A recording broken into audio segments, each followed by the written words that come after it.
JMI ఆర్గనైజేషన్కి ధన్యవాదాలు. పెద్దలు పాషం యాదగిరి గారు, ప్రొఫెసర్ లక్ష్మీనారాయణ గారు, పెద్దలందరికీ కూడా. అంటే అందరూ అన్ని విషయాలు మాట్లాడారు. అసలు ఈ 14 నెలల్లో ఏం జరిగింది అనేది చూస్తే ఫస్ట్ రేవంత్ రెడ్డి గారి ప్రభుత్వం రాగానే అగ్రికల్చర్ యూనివర్సిటీ 100 ఎకరాల భూమిని హైకోర్టుకి ఇచ్చింది.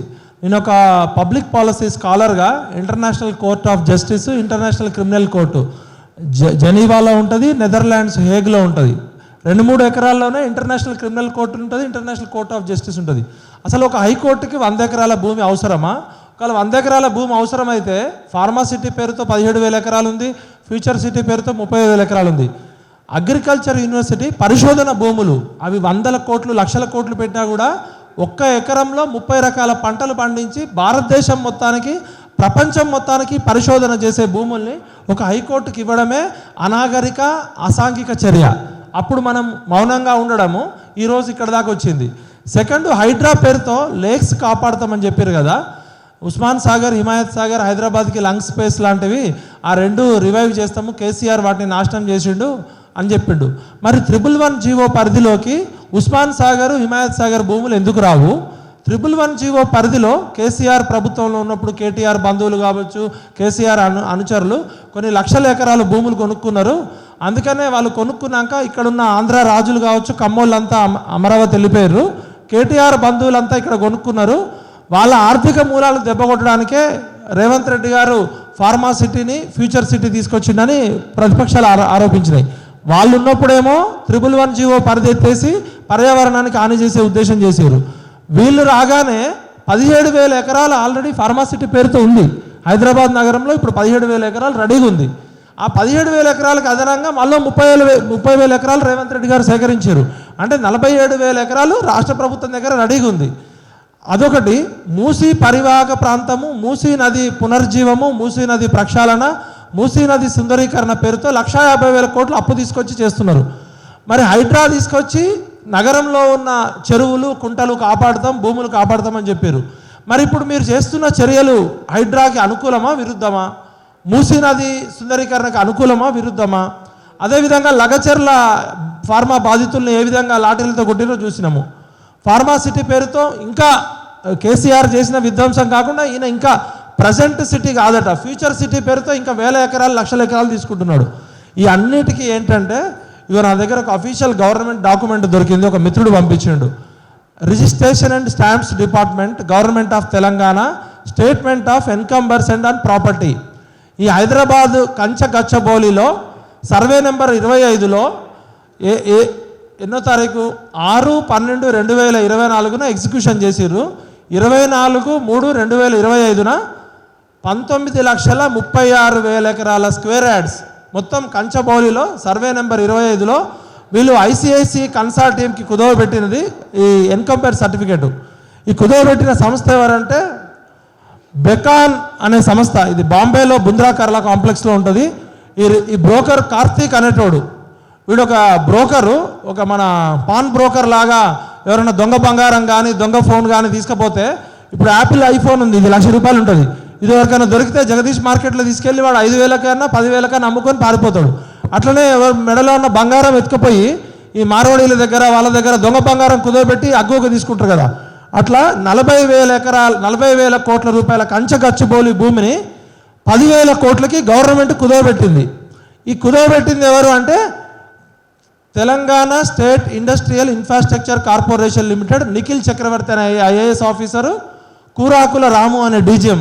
వీళ్ళిద్దరూ కంచగచ్చిబౌలి ఎస్సీయూకి చెందిన భూమిని దొంగతనంగా టీఎస్ఐఏసికి మార్చుకొని బెకాన్ అనే బాంబేలో ఉన్న కంపెనీకి 1% బ్రోకరేజ్ కమిషన్, 100 కోట్లు పెట్టి కమిషన్ ఇచ్చారు. ఈ కార్తీక్ అనేటోడికి డాక్యుమెంట్స్ నేను ఇచ్చింది కాదు, రేవంత్ రెడ్డి దగ్గర పనిచేసేటోళ్ళు ఇచ్చారు నాకు. మరి ఈ 100 కోట్లు లంచం ఎందుకు ఇచ్చారు? ఈ 10,000 కోట్లకి దొంగతనంగా ఎస్సీయూ భూముల్ని ఎవడెత్తుకపోయిండు? 24-23 అసలు ఈ ఎస్సీయూకి ఈ భూములు ఎట్లా వచ్చినాయి అనేది చూస్తే 73-74 పార్లమెంట్ యాక్ట్ గెజిట్ ద్వారా ఇందిరాగాంధీ గారు ఇక్కడ 68లో ఆర్మీ వర్సెస్ స్టూడెంట్స్ పోరాటం జరిపితే భారతదేశానికి స్వాతంత్రం వచ్చినాక 369 మందిని ఆర్మీ చంపింది. తెలంగాణ ఉద్యమంలో ప్రపంచ చరిత్రలోనే 370 డెడ్ బాడీలు, పోస్ట్ మార్టం చేసిన డెడ్ బాడీలు, 1 ఇయర్ రక్తపాతం. ఇందిరాగాంధీ ఉక్కుపాతంతో అణిచివేసిన తర్వాత హైదరాబాద్ నగరంలో చాలా సెంట్రల్ గవర్నమెంట్ ఇన్స్టిట్యూట్ ఇచ్చింది. ఆమె చేసిన రక్తాన్ని కడుక్కోవడానికి దాదాపు 75 సంస్థలు ఇచ్చింది. ఢిల్లీ తర్వాత అత్యధిక సెంట్రల్ ఇన్స్టిట్యూట్స్ హైదరాబాద్కి ఎందుకు వచ్చినాయంటే తెలంగాణ మూమెంట్లో మన పిల్లల్ని చంపిర్రు, కొన్ని వేల మంది మిస్సింగ్ కేసులు అయ్యారు. ఎన్ఐఆర్డి కానీ, సిసిఎంబి కానీ, ఎన్జిఆర్ఐ కానీ అట్లా చెప్పుకుంటూ పోతే యాదగిరి సార్కి తెలుసు. ఇన్ని సెంట్రల్ గవర్నమెంట్ ఇన్స్టిట్యూట్స్ రావడానికి కారణము తెలంగాణ మూమెంట్లో మన పిల్లల్ని చంపిన పాపం కడుక్కోవడము, హైదరాబాద్ జాగ్రఫికల్గా సెంటర్గా ఉండడం. దానిలో భాగంగా 73, 74లో 24, 23 అంటే 2423, 24 ఎకరాలు ఇచ్చింది. మరి ఇప్పుడు 2400 ఎకరాలు దాదాపు సెంట్రల్ యూనివర్సిటీ భూములు మింగినోడు ఎవడు? చంద్రబాబు నాయుడా, రాజశేఖర్ రెడ్డా, కేసీఆరా, లేకపోతే ఎవరు? ఫస్ట్ ఆ దొంగలు 2400 ఎకరాల భూములు సెంట్రల్ యూనివర్సిటీకి చెందాల్సిందే. ఇప్పుడు కొంతమంది పిచ్చి తుగ్లక్ మాట్లాడుతున్నారు అది ప్రభుత్వ భూమే. అరే మొత్తం ప్రభుత్వ భూమే కదా, ప్రైవేట్ భూమి కానిది. ఇప్పుడు హుస్సేన్ సాగర్ కూడా ప్రభుత్వందే, చార్మినార్ కూడా ప్రభుత్వందే. మరి చార్మినార్ని కూడా కుదరబెడతాడా ఏంది? ఇప్పుడు కేసీఆర్ ఉండడానికేమో ఫామ్ హౌస్ 100 ఎకరాలు కావాలి, ఈ రాజకీయ నాయకులు ఉండడానికి 100 ఎకరాలు కావాలి. యూనివర్సిటీకి మాత్రం ఎందుకు అంతా యూనివర్సిటీకి అన్ని 1000 ఎకరాలు ఎందుకు అంటున్నారు? వీళ్ళు చదువుకున్నోళ్ళ, ఏమైనా సోయి ఉన్నోళ్ళ? ఈ గుంపు మేస్త్రీలు, రియల్ ఎస్టేట్ బ్రోకర్లు, పాస్పోర్ట్ బ్రోకర్లను ముఖ్యమంత్రులు చేసుకుంటే అట్లుంటుంది. ఆక్స్ఫర్డ్ యూనివర్సిటీ కానీ, కేంబ్రిడ్జ్ యూనివర్సిటీ కానీ, ఇలా భారతదేశంలో పంత్ గురుదాస్ యూనివర్సిటీ కానీ, ఒక్కొక్క యూనివర్సిటీకి ఉత్తరాఖండ్, ఉత్తరప్రదేశ్లో 5000 ఎకరాలు, 10,000 ఎకరాలు, 15,000 ఎకరాలు ఉంటుంది. సెంట్రల్ యూనివర్సిటీ అనేది భారతదేశంలోనే one of the top university. ప్రపంచంలో కంప్యూటర్ రీసెర్చ్కి సెంట్రల్ యూనివర్సిటీ మ్యాథమెటిక్స్ డిపార్ట్మెంట్లో జరిగిన 0-1 బైనరీ కోడింగ్ అనే దాని ద్వారా పూణేలో సీడాక్ అనే పరం కంప్యూటర్ సూపర్ కంప్యూటర్ తయారు చేసింది. కంప్యూటర్ తయారు చేయడానికి మ్యాథమెటిక్స్ 0-1 అనేది చాలా ఇంపార్టెంట్. ఆ ఫండమెంటల్ రీసెర్చ్ అంతా మన సెంట్రల్ యూనివర్సిటీ మ్యాథమెటిక్స్ డిపార్ట్మెంట్లో జరిగింది. సెంట్రల్ యూనివర్సిటీ కెమిస్ట్రీ డిపార్ట్మెంట్ అనేది ప్రపంచంలో top research department. Central university mass communication department అనేది భారతదేశంలో టెలివిజన్ రీసెర్చ్కి ఇంపార్టెంట్. అట్లా చెప్పుకుంటూ పోతే సెంట్రల్ యూనివర్సిటీ ఇండియాలో టాప్ 5లో ఉంది, కొన్ని రంగాల్లో వరల్డ్ టాప్లో ఉంది. అట్లాంటి సెంట్రల్ యూనివర్సిటీకి ఇంకా న్యాయం చేయాల్సింది పోయి అప్పటి వీసీ గారు ఆ 2400 ఎకరాల చుట్టూ గోడ కట్టిండు. మరి అప్పటి వీసీకి తెలియదు ఇలాంటి గుంపు మేస్త్రి లాంటి పాస్పోర్ట్ బ్రోకర్లు ముఖ్యమంత్రులు అయ్యి సెంట్రల్ యూనివర్సిటీ భూములు కూడా మింగుతారని తెలియదు. గుంటనక్కల ఎవడరా గుంటనక్కలు? మీరు పందికొక్కులు. సెంట్రల్ యూనివర్సిటీ భూముల్ని మింగడానికి వచ్చిన మీరు పందికొక్కులు. మీకు చదువు లేదు, సంస్కారం లేదు. ఓటుకు నోటు కేసులో ఏదో ఎలక్షన్లప్పుడు సారానో మందు పంచి మీరు ఎమ్మెల్యేలు అయ్యి విర్రవీగుతున్నారు. కర్రు కాల్చి బాధ పెడతాం బిడ్డ ఏమనుకుంటున్నారో. అసలు మీకేం హక్కుందిరా? తెలంగాణ ఉద్యమంలో లాఠీ దెబ్బలు తిన్నారా? మీకు ఏమైనా త్యాగం తెలుసా, తెగింపు తెలుసా? అంటే తెలంగాణ ప్రజలు మౌనంగా ఉన్నారు కానీ రెచ్చిపోతే బిడ్డ ఖబర్దార్. దీనికి సమాధానం ఎవరు చెప్పాలి? రేవంత్ రెడ్డి చెప్తాడా? సెంట్రల్ యూనివర్సిటీ ఆస్తుల్ని కుదవబెట్టే హక్కు ఎవరికి ఇచ్చిండు? ఏ ప్రభుత్వం ఇచ్చింది? కేంద్ర ప్రభుత్వం ఆస్తి అయితే మొత్తం కుదవబెడతావా? ఇలా హైదరాబాద్లో కేంద్ర ప్రభుత్వ ఆస్తులు 1,00,000 ఎకరాలు ఉన్నాయి, మరి కుదవబెడతావా? ఇలా సిసిఎంబి కూడా రిజిస్ట్రేషన్ చేసుకోకపోవచ్చు. అంటే కేంద్ర ప్రభుత్వం వేరు, రాష్ట్ర ప్రభుత్వం వేరు. ఇంకేమంటారట? ఎకో పార్క్ పెడతారట ఈ మొక్కలు. ఈ మార్చి 4వ తారీఖు సుప్రీంకోర్టు అన్ని రాష్ట్ర ప్రభుత్వాలకు ఒక గైడ్లైన్స్ ఇచ్చింది. ఏమని గైడ్లైన్స్ ఇచ్చిందంటే నగరీకరణ పెరుగుతుంది, అర్బన్ జంగల్స్ కాంక్రీట్ జంగల్స్ అవుతున్నాయి, ఆక్సిజన్ తగ్గిపోతుంది, వీలైనంత వరకు నగరాల్లో ఆక్సిజన్ శాతం పెంచండి, లేకులు పెంచండి అని చెప్పి మార్చి 4న సుప్రీంకోర్టు ఒక గైడ్లైన్స్ ఇస్తే మార్చి 15న సిఎస్ శాంతకుమారి ఆధ్వర్యంలో ఒక కమిటీ ఏర్పడ్డది. సిఎస్ శాంతకుమారి గారు షేమానియు ఒక యూపీఎస్సీ సివిల్ సర్వీస్ అభ్యర్థి అయ్యండి, ఒక చీఫ్ సెక్రటరీ అయ్యండి. ఆ సుప్రీంకోర్టు గైడ్లైన్స్ పాటించకపోగా ఆ కమిటీలో ఎవరెవరు ఉండాలంటే ఎన్విరాన్మెంట్ ఎక్స్పర్ట్స్ ఉండాలి, ఫారెస్ట్ ఎక్స్పర్ట్స్ ఉండాలి, ఎకాలజీ ఎక్స్పర్ట్స్ ఉండాలి, ఆంథ్రోపాలజీ ఎక్స్పర్ట్స్ ఉండాలి, సోషియాలజీ ఎక్స్పర్ట్స్ ఉండాలి. ఒక్క ఎక్స్పర్ట్స్ లేరు. సుప్రీంకోర్టు గైడ్లైన్స్ని శాంతకుమారి గారు తుంగలో తొక్కింది. మార్చి 4వ తారీఖు ఇచ్చింది సుప్రీంకోర్టు గైడ్లైన్స్, అన్ని ప్రభుత్వాలకు ఇచ్చింది. మన అదృష్టం బాగుండి ఆయన ఎమికస్ క్యూరీ, సుప్రీంకోర్టుకి ఎమికస్ క్యూరీ పరమేశ్వరన్ గారు ఇక్కడ జరుగుతున్న విధ్వంసాన్ని ఇమీడియట్గా జస్టిస్ గవాయికి జస్టిస్ చెప్పడంతో ఇమీడియట్గా సాయంత్రం 3:30 గంటలుగా చేయమంది. హైకోర్టు తప్పు కూడా ఉంది. హైకోర్టు 10 రోజులు ఆగమన్నది. 10 రోజులు ఆగమంటే వీళ్ళు 3 రోజుల్లో 100 ఎకరాలు కొట్టేసిర్రు. అంటే హైకోర్టు జడ్జీలు కూడా మిలాఖత్ అయ్యారా? ఏం చేస్తున్నారు మీరు? వ్యవస్థలన్నీ నాశనం చేస్తున్నారా? Shame on you mister Revanth Reddy and mister Rahul Gandhi. How dare you to! ఇది ప్రజల ఆస్తి, ప్రభుత్వ ఆస్తి అంటే ప్రజల ఆస్తి. ఒక బాంబేలో ఉన్న ఒక బ్రోకర్కి 100 కోట్లు లంచం ఇచ్చి ఏ విధంగా మా 40,000 కోట్ల ఆస్తిని 10,000 కోట్లకు కుదవబెడతావు? ఈ డాక్యుమెంట్స్ మొత్తం మీడియాకి ఇవ్వాలి. ఇవాళ మీడియా మిత్రులు కూడా అడుగుతున్నారు, మరి అందరూ ఎడచచ్చారు మీడియా వాళ్ళంతా. ఇంత కీలకమైన సమావేశం జరుగుతుంటే మెయిన్ స్ట్రీమ్ మీడియా యాడేజ్ వచ్చింది అంటే కంచె చేను మేసింది, కంచె గచ్చబౌలిలో కంచె చేను మేసింది. ఇవాళ విద్య విలువ తెలియదు, వైద్యం విలువ తెలియదు, విశ్వవిద్యాలయాలని కాపాడాలి. ఇవాళ వన్యప్రాణి సంరక్షణ చట్టం కింద మా ఖమ్మం జిల్లాలో ఒక్క నెమలిని చంపినందుకు మంత్రి పదవి పోయింది, ఒక్క నెమలిని వండుకొని తిన్నందుకు. ఇవాళ ఇన్ని నెమలను చంపిన వీళ్ళందరినీ బొక్కలో వేయాలి. ఎన్ని జింకల్ని చంపిర్రు, ఎన్ని తాబేళ్లను చంపిర్రు, అరుదైన పక్షులను చంపిర్రు వీళ్ళు. దేశంలోనే ప్రపంచంలోనే ఎక్కడా లేని అరుదైన పాముల జాతి అక్కడ ఉంది. అది అడవి అవుతుందా? అక్కడ ముంగీసలు ఉన్నాయా? అరే బేవకూఫ్ నా కొడుకులారా, మీకు ఎట్లాగూ చదువు రాదు, సంస్కారం రాదు, కనీసం పెద్ద మనుషులు చెప్పేదన్నా వినండి. ఇప్పుడు మీకు ఎట్లాగూ డబ్బులు పంచడము, నోట్లు కొనుక్కోవడం మీకు ఏముంది?